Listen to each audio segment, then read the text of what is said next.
দিদি কি হয়েছে বল। তুই আগের ভাই এই রেসিপিটা করেছিস বানাবি আজকে বেগুন দিয়ে? হ্যাঁ ঠিক আছে, চলো বেগুন দিয়ে আজকে আমি একটা রেসিপি বানাবো, যেটা আমার ভাইয়ের খুবই পছন্দ। চলো পুরো ভিডিওটা দেখতে থাকো। আসলে কি বলতো, আমার ভাই বেগুন ভাজা বেগুন ভর্তা এসব খায় না, কিন্তু এই রেসিপিটা আমি একদিন ভাইকে বানিয়ে খাইয়েছিলাম। তারপর থেকে ভাই এই রেসিপিটা বারে বারে আমার কাছে আবদার করে খাওয়ার জন্য। বড় সাইজের বেগুন গোল গোল করে কেটে জলে ভিজিয়ে রেখে দিয়েছি।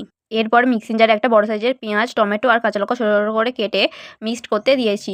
বাড়িতে ভিজিয়ে রাখা বেগুনগুলো দিয়েছি। তারপরে 3 চামচ কর্নফ্লাওয়ার 1 চামচ লঙ্কা গুঁড়ো হলুদ গুঁড়ো আর নুন দিয়ে ভালোভাবে মাখিয়ে একটা কড়াই তেল গরম করে এগুলো একটা একটা করে ভেজে নিচ্ছি। এরপর ভালোভাবে এপিটোপিট ভেজে এগুলোকে নামিয়ে নিচ্ছি। তারপরে ওই কড়াতে তেল গরম করে গোটা গরম মশলা ফোড়ন দিয়েছি। তারপরে টমেটো পেঁয়াজ আর লঙ্কার পেস্টটাও দিয়ে দিচ্ছি। এরপর আদা রসুনের পেস্ট দিয়ে আরেকটু ভালোভাবে কষিয়ে নিয়ে কিছুটা জল দিয়ে আরেকটু কষিয়ে নিয়ে ভেজে রাখা বেগুনগুলো দিয়ে দিচ্ছি। এরপরে জল দিয়ে 15 মিনিট চাপা দিয়ে রেখে দেবো। রেডি বেগুনের এই দুর্দান্ত রেসিপি।